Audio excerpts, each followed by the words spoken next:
제가 총회를 섬기면서 사명감이 생긴 거죠. 지금 한국 교회는 심각한 위기를 겪고 있습니다. 사회적뿐만 아니고 특히 교회도 심지어 가정까지 위기를 맞고 있는데, 그 중에 더 큰 위기는 영적인 위기입니다. 복음의 위기라고 하는 그런 이야기인데, 언제부턴가 포스트 모더니즘의 시대에 접어들면서 예수의 그 유일상 신앙이 무너진다고 하는 거죠. 복음의 팩트가 자꾸 세상적으로 흘러가고 있다고 하는, 거기에 기폭제가 된다고 하는 것인데, 이런 위기 때 불평이나 어떤 그 비판이나 걱정은 누구나 합니다. 그러나 자신이 대안이 되겠다고 하는 사람은 없다고 생각해요. 그래서 이번에 이 거룩한 도전에 제가 한번 도전을 해보는 거죠. 그렇다고 해서 제가 대단한 사람은 아닙니다. 그러나 지금까지 총회와 그 교회를 섬겼던 경험, 여기에 하나님이 힘을 주시면 이 모든 일은 풀어지리라고, 또 슬기롭게 회복되리라고 그렇게 생각합니다. 저는 새벽마다 이 일을 놓고 기도하고 또 함께하면서 성경을 보면서 특히 눈에 띄는 분들이 세 분이 있었습니다. 그 중에 모세입니다. 그는 80의 나이에도 민족의 위기에서 지도자가 되라고 했을 때에 나는 입이 뻣뻣하고 못합니다 했을 때 하나님이 아론이라고 하는 형을 붙여주지 않습니까?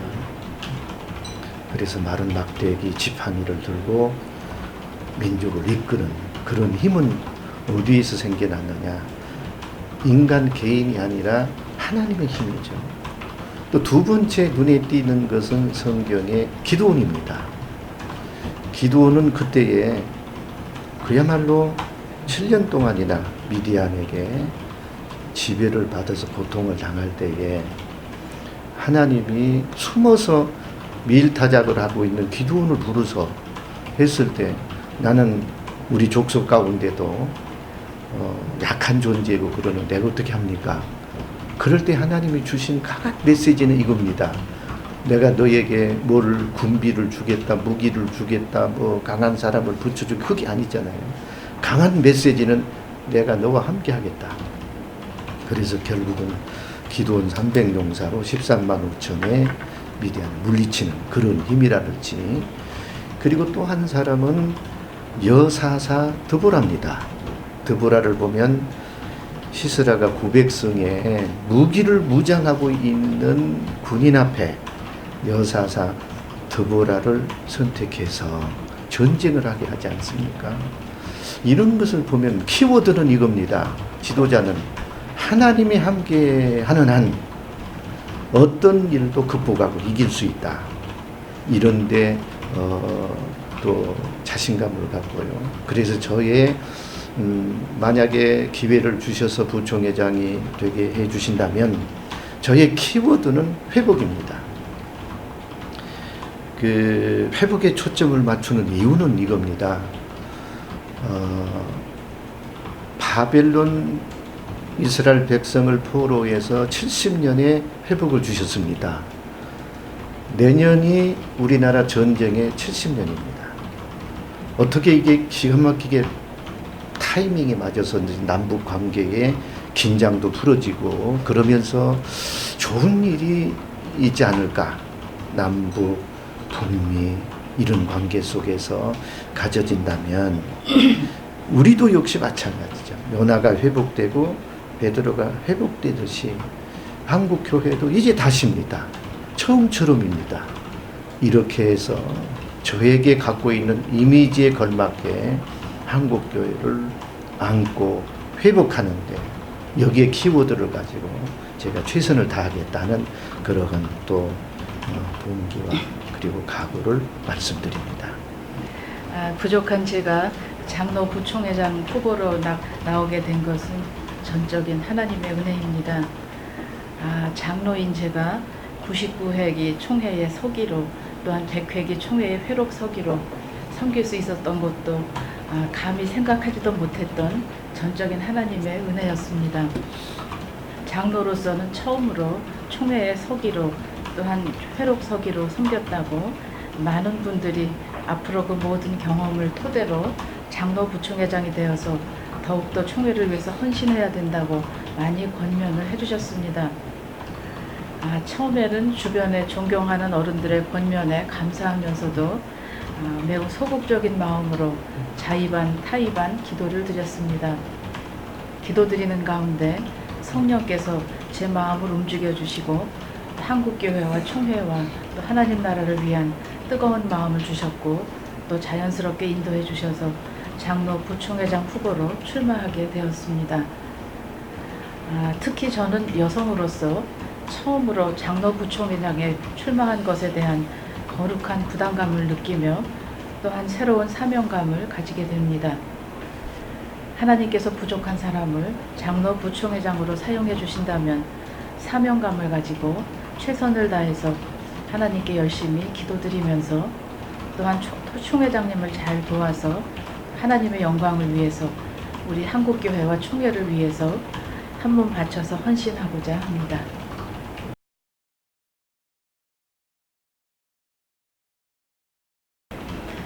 아시다시피 장로 부총회장 제도가 생긴 이래로 지금까지 계속 단일 후보였습니다. 선의의 경쟁도 좋지만 양보와 배려 속에서 단일 후보가 된 것은 참 아름다운 일이라고 생각합니다. 저보다도 훌륭한 분들이 많으실 텐데 단일 후보로 된 것은 저 역시도 유력한 장로님들의 보이지 않는 양보와 배려로 인해서 단일 후보가 될 수 있었지 않았겠나 생각이 듭니다. 한편 단일 후보가 됐다는 것은 이러한 의미는 하나님께서 더 겸손하게 더 열심히 기도하고 준비하라는 뜻이라고 생각이 됩니다. 흔히들 단일 후보는 걱정할 것이 없다고 말씀들을 하시지만 사실 더 두렵고 떨립니다. 왜냐하면 경쟁자가 없는 한 사람을 더 냉철하고 명확하게 평가하는 자리가 되기 때문입니다. 잘 준비해서 모든 힘과 지혜를 모아서 총회장님과 총회와 한국교회를 더 열심히 섬기고 충성하도록 하겠습니다. 단일화 하니까 다 끝난 걸로 주위에서는 아주 편하게 생각하십니다. 근데 그 경선 후보자가 느끼는 긴장감은 똑같습니다. 네. 왜냐하면은 우리 장로님이 얘기하셨듯이 그 경선이 되게 되면 생각이 분산되잖아요. 뭐 세 사람은 세 사람 분산되고 그러니 단일되니까 직격탄이에요. 한다고 하는데 티도 안 나요. 그 뭐 하냐고 그러고 나는 죽었다고 그러잖아요. 근데도 티가 안 나더라고요. 여기에 맹점이 있는 것 같고. 그러나 이번에 저희들은 5개 권역이 있지 않습니까? 그래서 이제 호남 쪽에 그 권역이 됐는데 사실은 저희 호남 쪽에서도 그동안에 제가 단일 후보가 처음입니다. 역사상 처음입니다. 그럴 때 저는 개인보다도 주위 분들이 더 좋아하고 주위 분들이 너무 축하하고 이걸 보면서 깜짝 놀랐어요. 야, 이게 열망이 사람들 속에 있었구나. 대단한 열망이 우리 또 총대가 되든 아니든지 간에 지금 부총회장이 된 것도 아닌데 그 단일화의 축하가 더 많았어요. 이거는 모든 분들이 공감대의 열망이 그 속에 있었지 않겠나.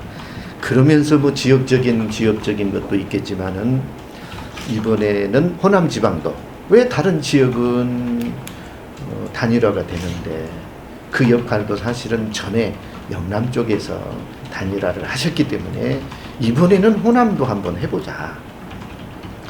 사실은 물밑에서 우리 정경 총회장님들이 호남권의 정경 총회장님들이 나서 주셨습니다. 그리고 또 호남 쪽의 큰 기부인 호남 동지에 서서 나서 주셨습니다. 그리고 개인도 또 나서 주셨습니다. 이렇게 해서 이렇게 좋은 결과를 갖게 됐는데, 왜냐하면 그분들은 이미 총회를 경험하셨기 때문에 경선의 폐해를 너무 잘 알고 계셨어요. 돼도 안 돼도 이런 폐해를 알고 계시기 때문에 단일화에 관계되는 연망과 그리고 모두 다 기뻐하신 걸로 알고 있습니다. 그래서 이 차제에 단일화에 힘써주신 우리 정경 총회장님들이나 호남 동지 협의회나 또 이제 개인들이나 이렇게 참 너무 감사하다는 말씀을 드리고요. 또 몇 분들이 물망에 오른 분도 있었지만은 그분들이 양보해 주신 것에 대해서도 감사를 드리고, 단일화라고 하지만은 경선에 쓰는 에너지를 정책 개발하는데 더 심혈을 기울이고 노력해서 최선을 다하겠다 하는 게 저의 소신입니다.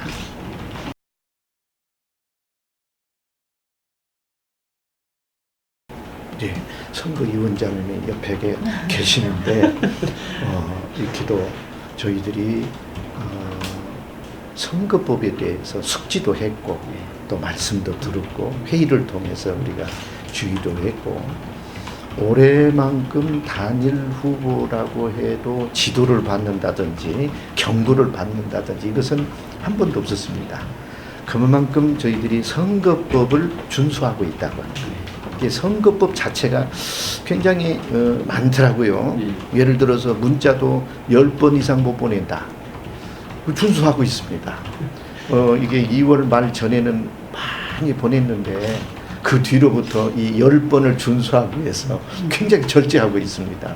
어떤 분들은 여기에도 전에는 많이 보내더니 지금 문자도 안 보낸다고 이러더라고요. 이 선거법을 몰라서 그러는 거예요. 그러는 거고, 또 이제 집회나 또 어디 가서 인사할 때에 참 오래 좋더라고요. 말을 않고 인사만 하니까 이게 참 좋은 점. 계속 이랬으면 좋겠어요.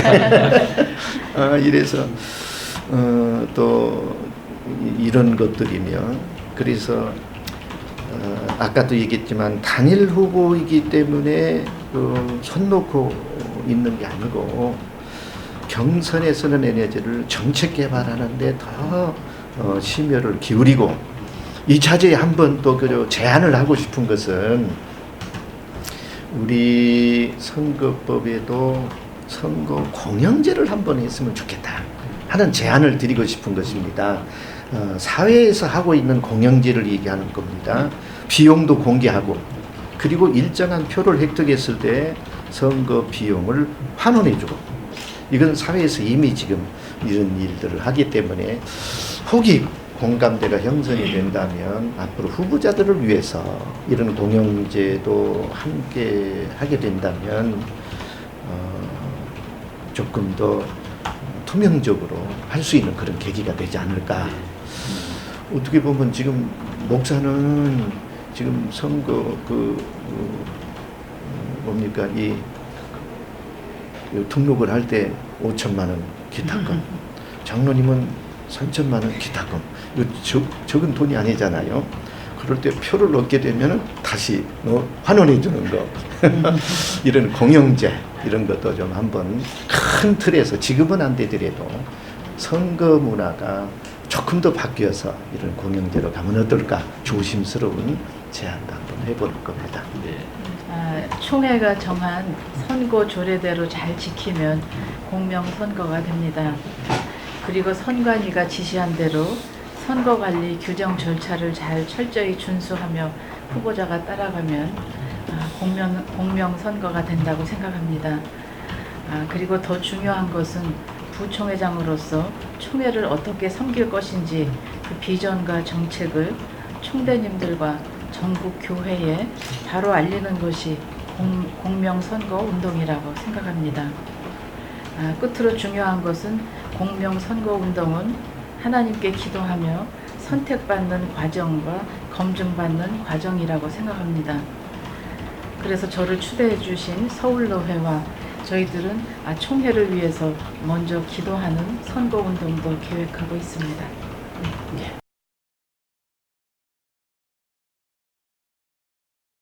말씀 한번 해주시죠. 이번에 백사회 우리 부총회장, 우리 목사 후보, 장로 후보 우리 두 분이 우리 단독으로 이렇게 출마했습니다.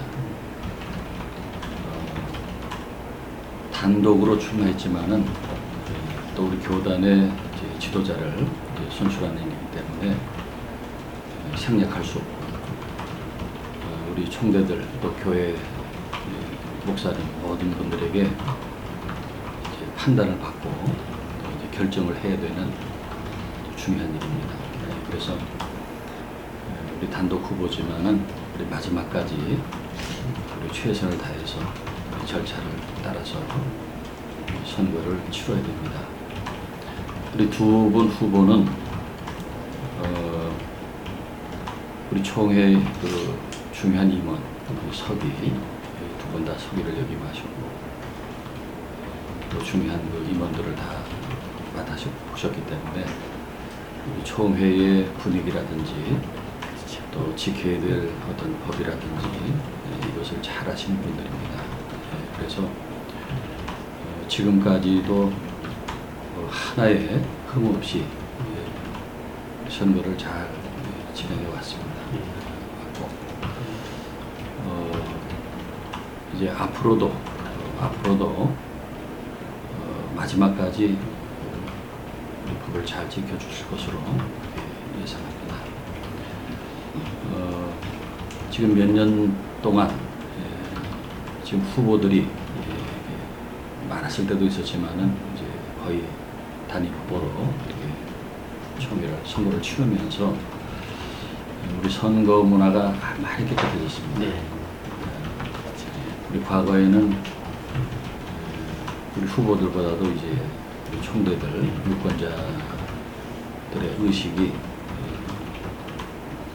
잘 갖추지 못할 그런 상황이 있었지만은 현재는 우리 총대 목사님, 장로님들의 의식이 굉장히 이제 높아져 있고 우리 이제 전체 분위기가 깨끗해져 있기 때문에 앞으로 우리 선거는 점점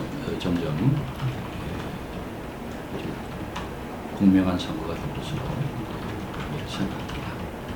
그래서 금년에는 우리 단일 후보였기 때문에 무슨 공명선거라든지 불법선거라든지 과열 이런 소지는 별로 없습니다. 잘 진행되고 있는데 아직 마지막까지 후보들이 그 선거보다는 정책 개발하고 정말 교단의 미래를 위해서 일할 수 있도록 그렇게 지켜봐 주시고 우리 총대들도 우리 교단의 미래를 위해서 깨끗한 선거에 힘써 주시면 하고 부탁을 드립니다. 네, 감사합니다.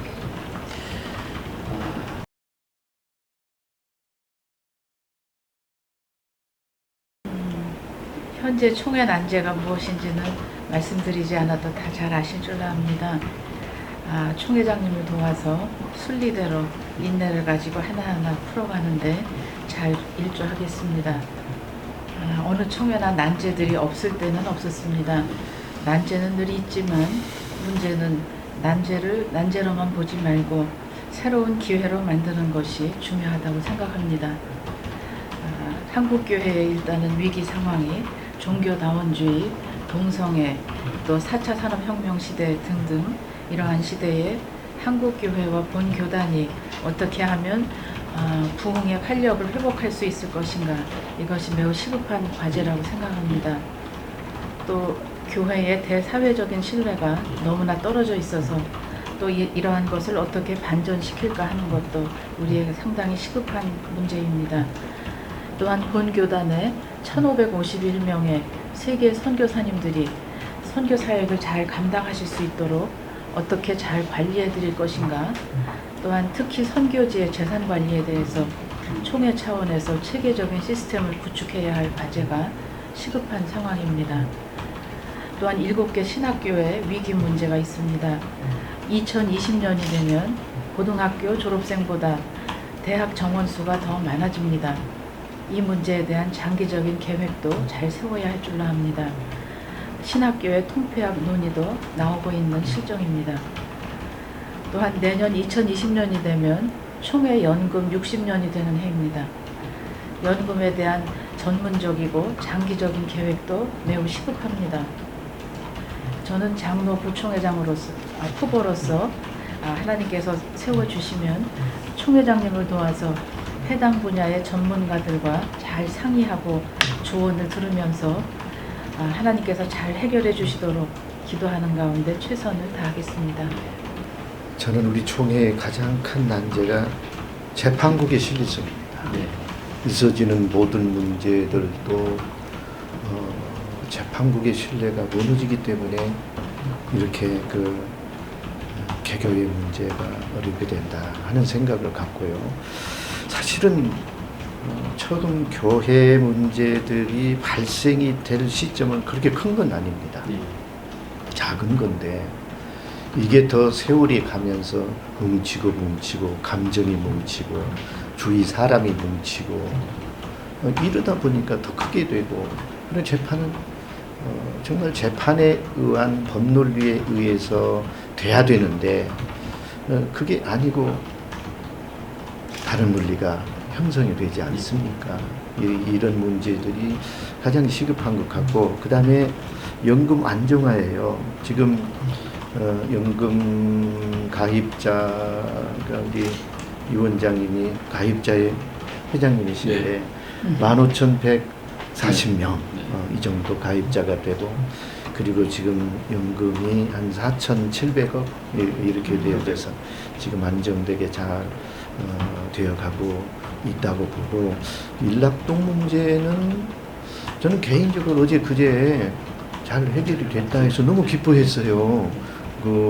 잘 해결이 됐다 그러는데 아까 우리 또 사장님 얘기 들으니까 또 그게 또 얽히고 또 문제가 완전히 깔끔하게 해결이 된 게 아니구만요. 그게 좀 안타까운데, 어쨌든 다행한 것은 연금재단에서 직접 투자를 할 수 없도록 네. 했다고 하는 게 이게 참 다행하고, 그러나 이제 직접 투자하고 간접 투자라고 하는 것은, 직접은 위험성은 있지만은 수익성이 있는 거고, 간접 투자는 안정성은 있지만은 수익률이 안 좋은 것이고, 이런 맹단점이 있거든요. 어쨌든 연금의 안정화도 계속해서 지켜볼 필요가 있고, 그 다음에 신학대학 문제예요.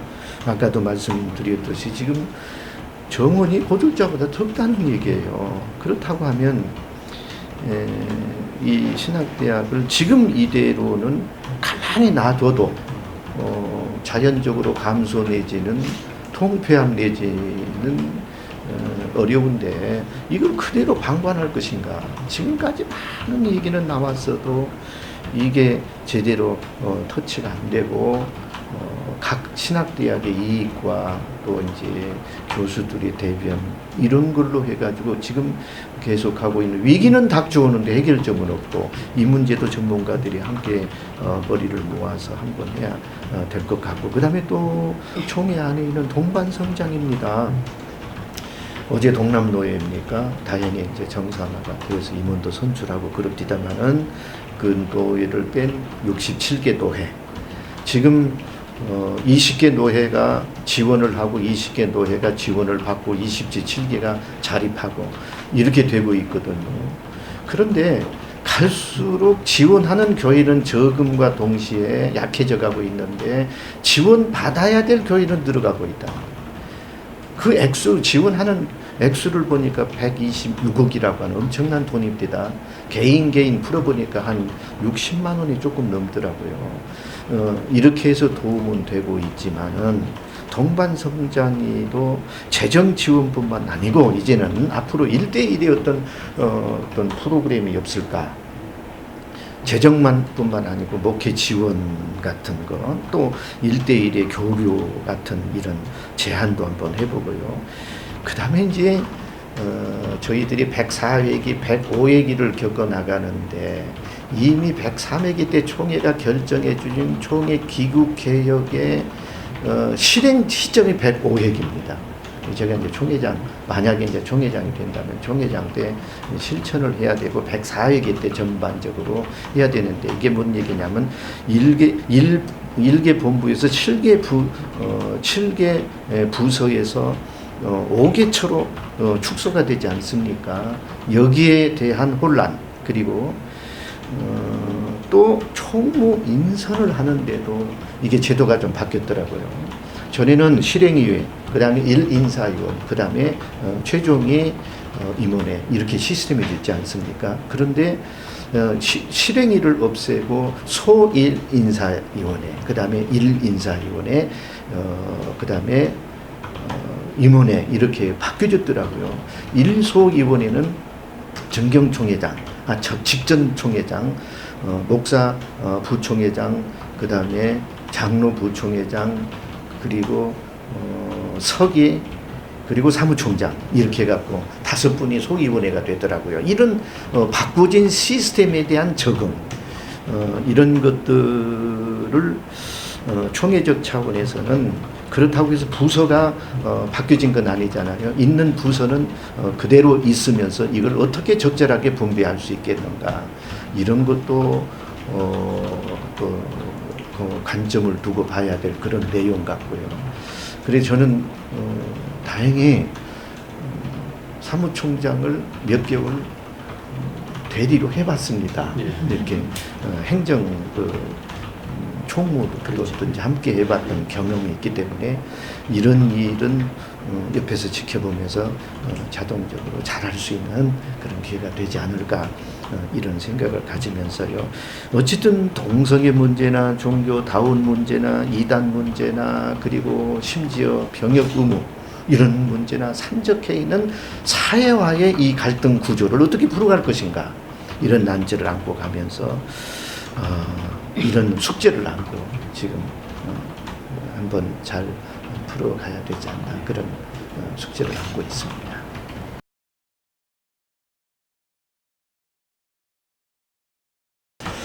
제가 임원을 2번 했습니다. 97회기 때 회의로 101회기 때 서기를 하면서 가장 임원회를 하면서 마음이 아팠던 점은 이겁니다. 임원회를 하게 되면 2시간, 3시간 한다 이 말입니다. 그 중에 4분의 3이 재판권이에요. 이걸 놓고 보면서 너무 마음이 아팠어요. 진취적이고 맡겨진 1년의 시간은 계속 가는데, 임원회는 한 달에 한 번 아닙니까? 가는데 앉아있는 시간에 재판권을 가지고, 그렇다고 해결되는 것도 아니에요. 97회기 때는 재판권이 한 30건 됐거든요. 101회기 때는 80건 넘고, 지금 3회기 때 100건이 넘는다면서요. 재판을 어떻게 할 겁니까? 그리고 임원회는 몇 시간 하면서도 결론도 없고, 이게 굉장히 마음이 아팠습니다. 그러면서 지켜보면서 이런 생각을 했어요. 재판국원의 첫째는 비전문성.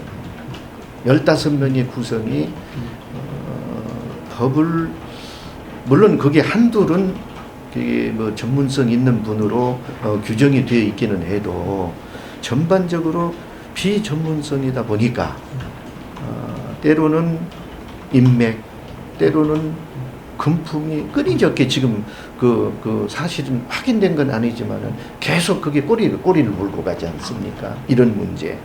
그리고 또 하나, 재판의 비공정성이, 왜냐, 재판을 법리로 해석하고 헌법으로 해석하고 그래야 되는데 인맥과 금품의 잡음이 계속되고 있다고 하는 거고, 그리고 또 하나는 교회법이 체계가 혼란이 되고 있다는 거예요.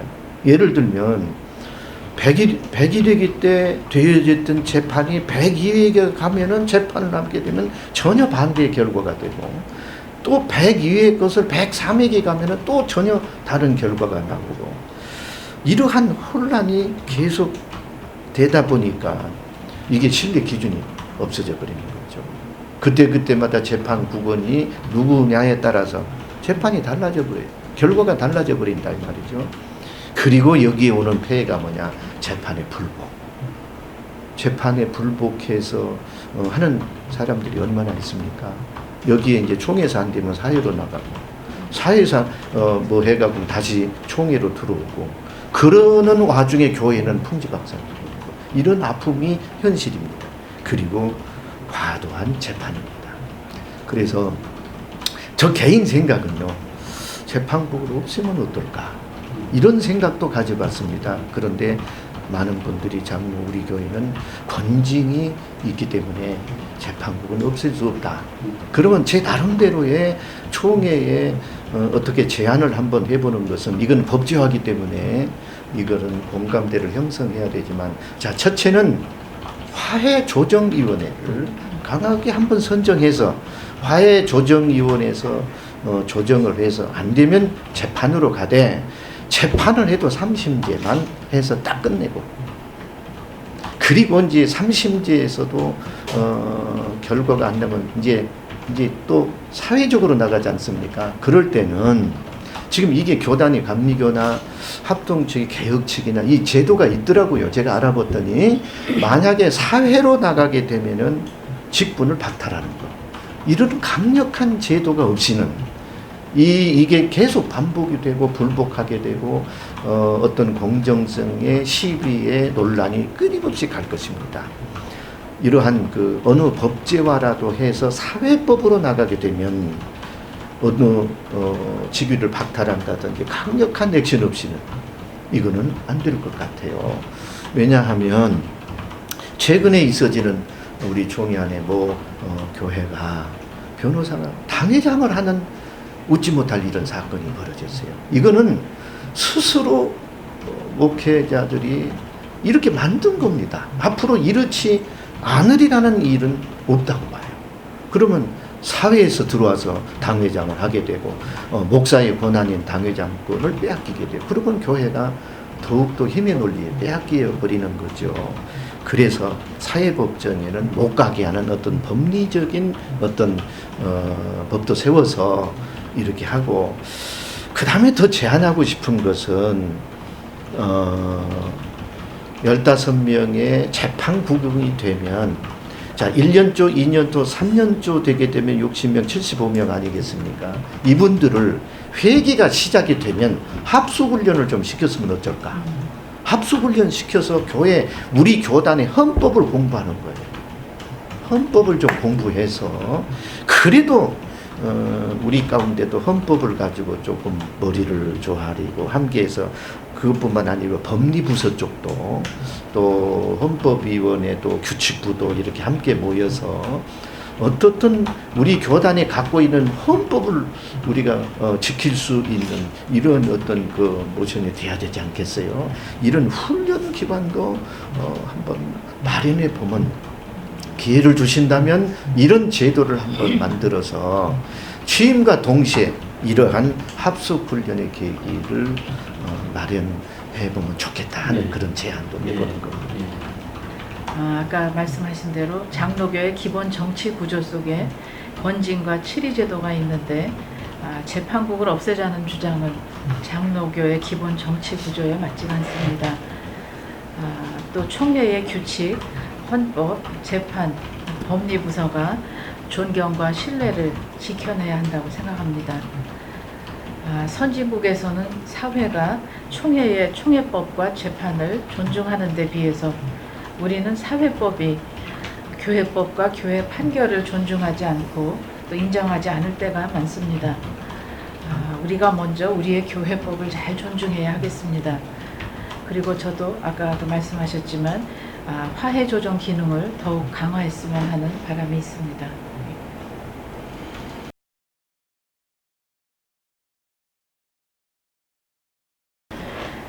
총회연금재단의 연금은 정말 참 중요합니다. 평생을 목회하신 목사님들의 노후 대책이기 때문입니다. 그러므로 연기금 운영을 투명하게 해야 되겠고, 특히 전문성을 강화해야 하겠습니다. 내년 2020년이 되면 총회 연금 60년이 되는 해입니다. 연금 60년의 공과를 돌아보고 앞으로의 60년을 재설계해야 하는 시점이라고 생각합니다. 고수익 위험 투자 금지, 또 직접 투자 금지, 수급률 20% 삭감, 또 모든 목회자가 연금에 가입, 모두 총회가 결의한 사항들입니다. 총회와 이사회, 직원, 가입자 총회 서로가 감독하고 견제하는 장치를 잘 만들어서 모든 사람들의 신뢰를 얻을 수 있는 안전장치가 꼭 필요합니다. 총회 목회자 연금의 가장 중요한 점은 안정적인 운영이라고 생각합니다. 총회 연금 하면 우리 교단의 사실 자랑 아닙니까? 어느 교단에서도 부러워하고 지금 15,140명 가입자가 있고요. 그리고 4,700억. 밀락동 문제, 지금 현재 그 문제는 이사회나 또 이제 가입자에서 감시를 잘하고 또 이러기 때문에 몇 년간의 문제가 터진 것은 없더라고요. 이렇게 살펴보면.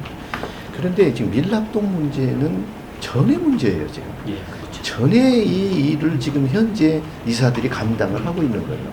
그걸 들여다봤더니 110억을 담보 없이 투자한 겁니다. 거기에서. 여기에 시발점이 되는데 밀락동은 자, 투자 돈을 날리냐, 공매를 받냐. 이제 결국 공매를 받았어요. 이 문제가 다행히 이렇게 잘 풀어져서 다행이다 하는 그런 생각이 들고 앞으로는 이러한 우를 범하지 않도록 할 수도 없을 것입니다. 왜냐하면 그 뒤로 전에는 이 문제가 직접 투자기 때문에 가능했는데 지금은 간접 투자기 때문에 이런 문제는 없으리라고 생각이 돼서 참 다행이다 이런 생각을 가지면서 저는 4가지만 제안을 해봅니다. 첫째는 기금 운영의 전문가입니다. 전문성이 있는 분들, 아니 그 이사들 중에서도 한두 분은 회계사가 들어가는 걸로 고정되어 있는 부분이 없지 않아 있기는 있어요. 근데 제가 서기 때도 이 회계사를 찾기 위해서 전체를 둘러봐도 때는 없더라고요. 인력이 있는 게 아니더라고요. 사실은 찾아보니까요. 여기에도 고민이 어쨌든 가입자회에서는 또 이제 리스크를 잘 관리를 한다든지 이런 부분에 잘 해주면 좋겠다는 거고, 그 다음에 또 한 가지는 연금의 재설계입니다. 지금 현재 60년 전에 연금이 설계된 거예요.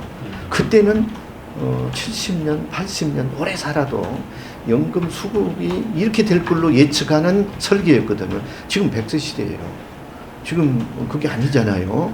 어떤 분은 조금 넣고도 그 배 이상 지금 연금을 받고 있다라고는 그런 얘기도 듣고 하는데, 이것도 지금에 맞게끔 재설계를 하는 것도 키포인트인 것 같고, 그 다음에 수급률을 재조정하는 것. 지금 그 탈퇴하는 사람도 또 연금을 이게 들어오지 않는 분들도 위험성이 있기 때문에 지금 못하는 것 아니겠어요? 혹시 무슨 일이 일어나면 어떨까라고 하는 건데, 이 수급률을 재조정을 해가지고 좀 안정된 또 수급이 된다면 모든 사람들이 관심을 가질 것 같고, 그 다음에 또 하나는 목회자가 전체 가입할 수 있는 어떤 시스템이 없을까라도 그것도 이제 고민해서 자율이 아니고 부목사나 부교역자나 작년 총회 때인가요? 뭘 이제 결의하고 그런 건 있습니다만은, 그럼에도 불구하고 현존에 있는 담임 목사나 또 이제 목사들에게도 공이 같은 룰을 적용해 가지고 목회자가 전체 가입해서 그야말로 통합교단의 연금은 탄탄하고 또 다른 교단에서도 불우할 정도로 이렇게 연금이 좀 탄탄해졌으면 좋겠다 하는 그런 바람이죠. 네. 예.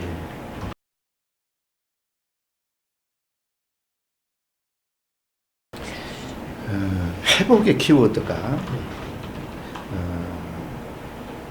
바벨론 포로의 70년의 회복이듯이 우리 전쟁사의 내년이 70년. 네.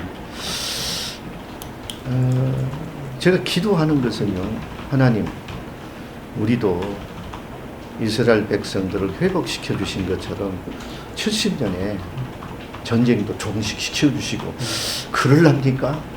반문하면서 기도하거든요. 지금 좋은 조짐도 있지 않습니까? 전에처럼 핵 문제로 오늘 내일 전쟁, 오늘 내일 전쟁. 우리 가족들이 미국에 몇 사람이 있거든요. 예. 정작 이 안에 살고 있는 우리보다 그쪽에서 전화가 와요. 어이 전쟁이 일어나냐고. 아니 여기는 괜찮다. 이런 그 반문을 갖기도 하는 아이러니한 그런 현실 속에 살고 있는데 그때보다도 지금은 많이 와해가 되어져서 내년 정도 가면은 뭔 일이 있지 않겠는가라고 하는 그런 기대를 가져보면서요. 제가 북한 교회를 한번 들여다봤어요. 예. 지금 북한의 조국련이 담당하고 있는데 조국련 산하에 봉수교회 있지 않습니까? 봉수교회가 그 우리 2005년도에 우리 남선교에서 재건을 했더라고요. 거기가 1200석 이렇게 교회가 큽니다. 칠골교회 92년에 개척해서 그 건축해서 거기는 조금 작은 한 80석 정도가 있고 그 다음에 가정교회가 한 500기가 넘더라고요. 그렇다면 비공식적이기는 하지만은 거기에 교인들이 전체 한 14,000명 정도 조국련에서 발표하는 그런 내용들을 갖고 있는 이 교회들을 그동안에 그 여러 단체 기관에서 관계를 갖고 하던 그런 게 89회기 때요. 남북한 선교 통일위원회로 단일화 기구조가 지금 우리 교단 안에 이제 기구로 그렇게 하고 가고 있지 않습니까? 그렇다면 우리 통일을 대비해서 대북 지원 정책이 있어야 되는데 저는 한 4가지로 한번 생각을 해봤어요. 첫째는 북한교의 실체를 인정을 하자. 아무리 그들이 가면을 쓰고 나오고 뭐 해도 무시하지 말고 거절하지 말고 아니 100번 찍어서 안 넘어갈 나무가 없듯이 인정할 건 인정하면서 또 함께 있으면 좋겠다 하는 그런 생각하고요. 또 하나는 지하교회를 양성하는 거죠. 예배 환경이든 인프라 구축이든지 이런 내용들을 또 지원한다든지 그리고 또 하나는 세계교회 연합기구와 협력해서 국제기구 교리를 통해서 우리는 직접 할 수 없는 관계가 모색이 될 수 있는 사안들도 있기 때문에 이런 기구와 또 이렇게 연합하는 것도 좋겠고 그 다음에 가장 중요한 것은 이겁니다. 국내에 있는 세터민이 32,000명이래요. 그런데 그 많은 숫자 중에서 기독교인 인재를 키워가지고 통일이 된 다음에 북한 교회 가서 이분들로 하여금 지도자가 되어져서 그리고 있다가 없어진 북한의 2,500 교회를 우리 교단이 앞장서서 재건하는데 손을 썼으면 좋겠다 하는 게 다급한 마음이죠. 네. 이런 심정입니다. 교회는 일단 교회로서 할 일이 있습니다. 우선적으로 복음의 정신으로 그리스도의 사랑으로 고통받는 북한 동포들을 우리가 섬겨야 하겠죠. 그리고 북한 선교의 첫 번째 우리가 할 일은 한국교회가 복음 통일이라는 공통된 아젠다를 가지고 단순히 북한의 교회를 교단별로 경쟁하듯이 세우려고만 하지 말고 북한 사회의 변화와 그 속에서 교회가 할 역할이 무엇인지 각 분야의 전문가들로부터 자문과 북한 선교 기획서를 만들어서 한국교회가 다 같이 참여하여서 역할 분담을 하도록 해야 한다고 생각합니다. 우리 한국교회의 북한 선교는 정부의 정책 틀 안에서 할 수밖에 없다고 봅니다. 그리고 또 아까도 말씀하셨지만 세계교회와 한국교회가 연합해서 통일 대북 지원 정책을 협력해야 할 것입니다. 또 총회의 정책 틀 안에서 모든 것이 논의되어져야 한다고 생각합니다. 예.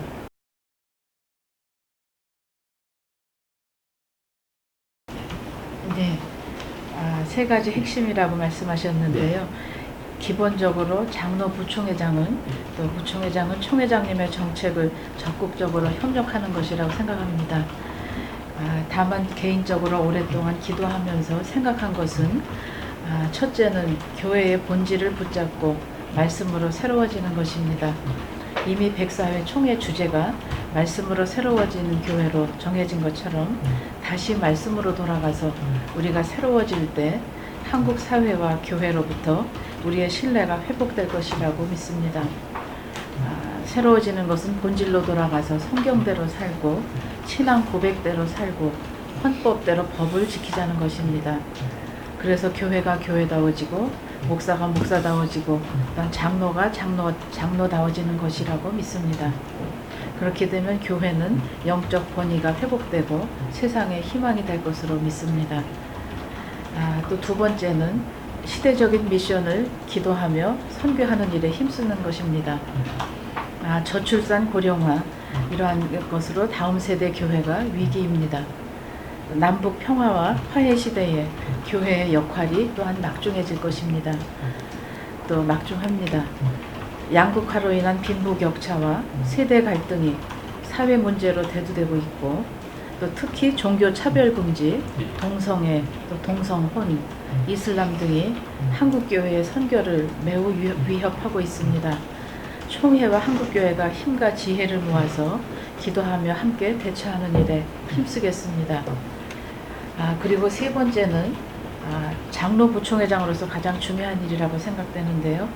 장로 부총회장은 동반 성장위원회의 위원장으로서 미자립 교회를 돕는 역할을 잘 감당해야 합니다.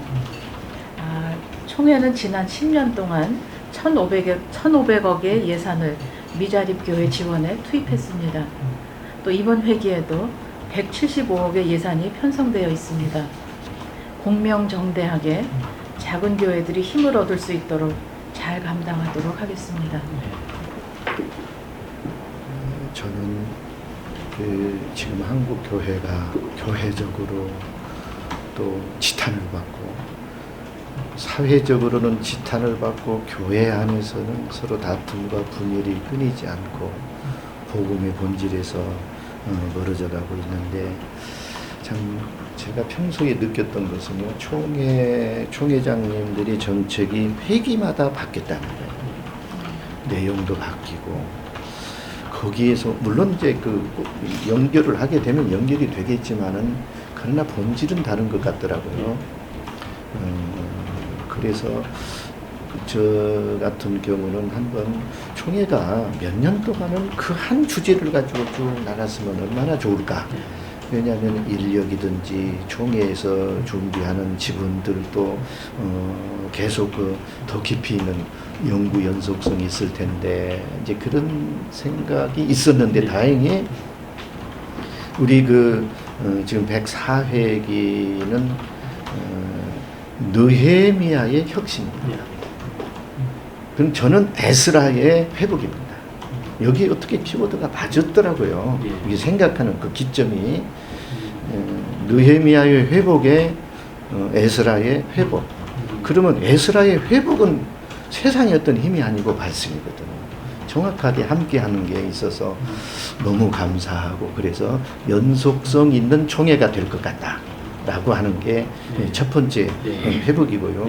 그 다음에 또 한 가지는 기부 개혁의 안정화입니다. 아까 이미 설명드렸지만 부서가 축소되고 통폐합되고 또 새롭게 명칭이 있음으로 해서 당분간 혼란스럽겠지만 하루빨리 또 최단시간 안에 이거를 안정화시키는데 주안점을 두고 그 다음에 아까도 얘기했듯이 재판제도 개선에 대한 신뢰가 떨어져 있는 이곳에 어떻게 하면 제도를 개선할 것인가. 그냥 어떤 위험스럽고 비판하고 하는 것보다도 아까 대안을 제시했듯이 재판 구건에 한 달 정도는 어떤 오리엔테이션을 통해서 총회의 법을 한번 같이 숙지하고 나가는 이런 것도 대안이 되겠다는 그런 생각이 되더라고요. 그런 문제며 그리고 또 한 가지는 그동안에 안타깝게 생각하는 것이 우리 교단이 성경적인 어떤 그 진리를 모색하다 보니까 오른손이 하는 것을 왼손이 모르게 왼손이 하는 것을 오른손이 모르게 물론 성경의 본질에서 벗어나서는 안 되겠지만은 그러나 이제는 그 틀을 좀 깨서 지금 우리 한국의 어떤 복지의 모든 근원은 우리 기독교가 70% 이상입니다. 그리고 이외의 30%는 다 이제 군소, 캐토릭이라든지 불교라든지 하는데도 불구하고 이게 지금 대두가 안 되거든요. 그리고 총회장님이 하시는 일이나 총회에서 하는 일들을 정확하게 의미를 갖고 하는 교회나 사람들이 과연 몇이나 있냐 이 말이죠. 그렇지 않다면 이제 우리 교단 안에도 언론의 어떤 대변인 지도라도 하나 신설을 해서 어느 분을 새롭게 두자는 얘기가 아니고 네. 그 안에 임원 가운데든지 직원 가운데 하나라도 여기에 전문가를 하나 형성해서 대변인 제도를 그때그때마다 네. 지금 총회 임원을 하게 보면 세 사람이 임원 아닌 세 분이 동참을 해요. 한 분은 사무총장, 하나는 사무국장, 하나는 기독공보사 기자. 셋이 참석하잖아요. 이런 차원을 떠나서 어떤 그 대변인 제도를 형성해서 그때그때마다 총회장의 의중을 대변해서 어떤 그 메시지화 할 수 있는 그런 제도. 이렇게 해서 많은 사람들이 공감대를 형성해 갈 수 있는 그런 제도도 하나 만들어 갔으면 좋겠고, 왜 이런 것이 필요하냐면, 예를 들면 오래전 일입니다만은 김수환 추기경이 돌아가셨을 때 생방송됐습니다. 저는 생생하게 기억돼요. 마지막 발인데도 생방송됐어요. 그러나 거기 못지않은 우리 한경직 목사님이 돌아가셨을 때는 자막방송 나갔어요. 이게 너무 이게 언밸런스가 안 맞는 거예요. 그렇다면 이런 것들도 강력하게 어떤 언론 메시지에 대한 대변을 할 수 있는 그런 부서나 내지는 사람, 이걸 만들지 않고는 항상 다른 사람들에게 일은 많이 하고 돈은 많이 내면서 항상 쫓겨가는 그런 내용이 아닐까, 이런 생각이 되어서 이런 것들도 한번 잘 해볼까 해봅니다. 네.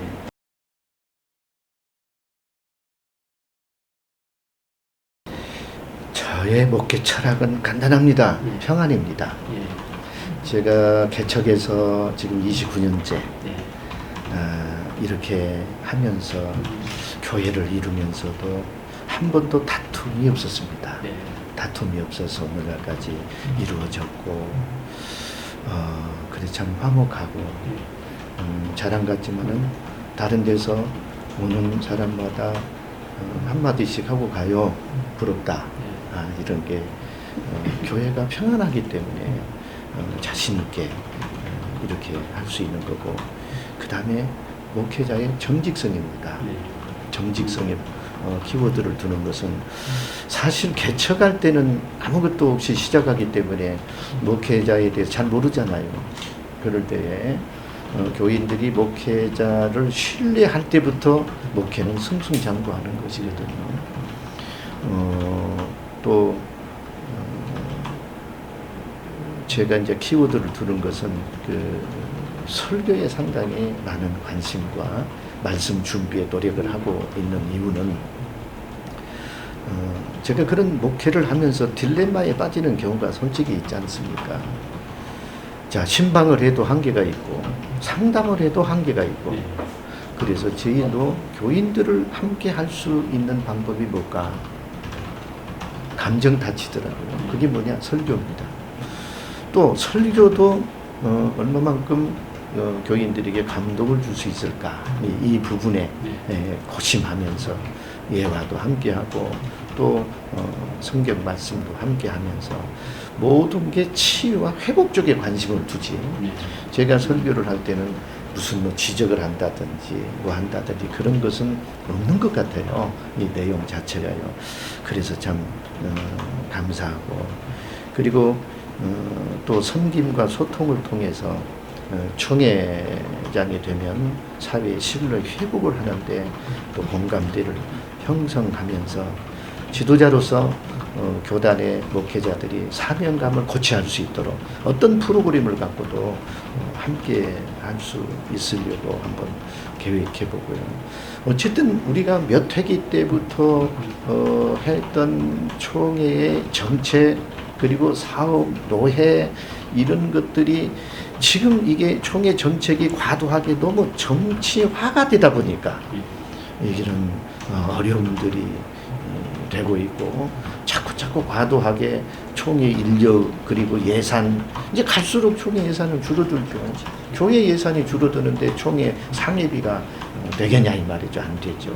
이런 부분은 과감하게 노회, 이제 앞으로는 저 대회 제도가 그런 얘기가 나올 겁니다만은 과감하게 그 그 위임할 건 위임하고 총회에서는 그야말로 정책만 밑에 하달해주면 그 일을 가지고 대외제도나 노예에서 고민하면서 할 수 있도록 그런 제도도 한번 마련해보고 그럴까 생각합니다. 네, 네, 감사합니다. 장로의 역할은 헌법 제39조 장로의 직무대로 목사와 협력하며 협력하여 행정과 권징을 관장하며 교회의 바른 신앙과 영적 관계를 살피고 교인들이 교리를 오해하거나 도덕적으로 부패하지 않도록 권면하고 회개하지 않는 자가 있으면 당회에 보고하는 것입니다. 다 아시는 얘기지만 그렇지만 돌이켜보면 사실 가장 기본적인 직무를 잘 하고 있다고 잘 하고 있지 못한 것 같습니다. 그래서 저는 헌법대로 장로의 직무를 기본적으로 잘 감당하도록 하면서 오늘의 시대에서 총회에서는 보다 적극적으로 총회와 노회의 발전을 위한 정책 개발과 또 목회자 목회 지원과 또 재훈련을 위한 정책 개발, 또 장로로서 총회와 노회에서 나아가서 우리 사회 현장에서 복음을 전하는 리더자로서 리더십을 잘 발휘할 수 있도록 장로의 사명과 역할을 모색하는 일에 힘을 다하겠습니다. 예, 네.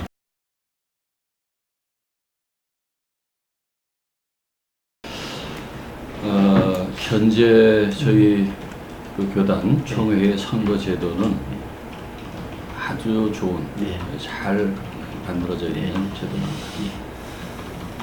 우리 5개 권역이 돌아가면서 순번대로 이렇게 후보를 추천하고 그래서 그 수도권 중심의 대교회들이 좌지우지하는 이제 그런 것도 다 예방이 되고 또 우리 지방에 존경받는 정말 우리 신종훈 목사님 같은 분은 정말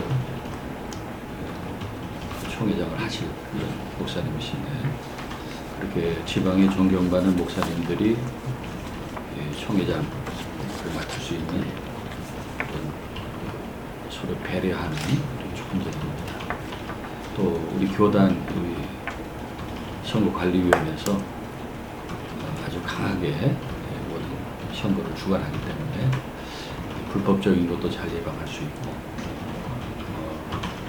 아주 잘 만들어진 그 제도인 것을 먼저 말씀드리고요.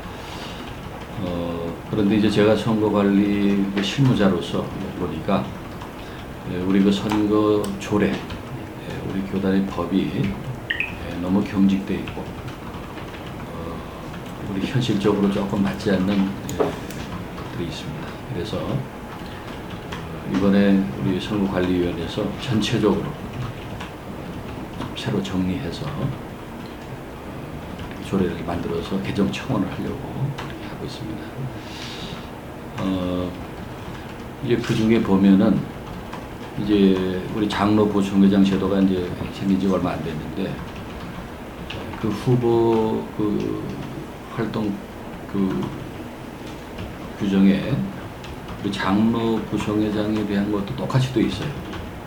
그래서 앞으로 그대로 있으면은 우리 장로 부총회장 후보들이 출마하기 좀 어렵지 않겠는가. 뭐 그 교회에서 아무것도 할 수 없도록 돼 있어요. 뭐 강사도 무청하고 그 장소도 제공하지 못하고. 그래서 장로 부총회장 후보에 대한 그 자격을 활동 시한을 좀 완화하고 그래서 장로님들이 좀 편안하게 출마할 수 있도록 해야 되지 않겠는가 그런 정비를 좀 해야 될 것 같고요. 그리고 우리 이번에 여성 부총회장 후보가 나오셨는데 얼마 전에는 또 여성 총회 서기 굉장히 획기적인 일이었거든요. 그런데 지금 현재 제도로는 보니까 여성 총회장은 될 수 없도록 되어 있습니다. 목사 부총회장이 자동 승계하도록 되어 있는데 우리 교단이 우리 한국교회를 선도하는 교단으로서 앞으로 우리 여성 총회장도 나올 수 있도록 좀 길이 열려지면 좋지 않겠는가. 그건 뭐 지금 현재 당장 뭐 어떻게 할 수는 없는 일이지만은 앞으로 총회가 이제 좀 그런 방향으로도 생각을 가지고 앞으로 여성 총회장도 나온다면은 정말 세계 속에 자랑스러운 우리 교단이 되지 않겠나 그런 생각입니다. 이상입니다.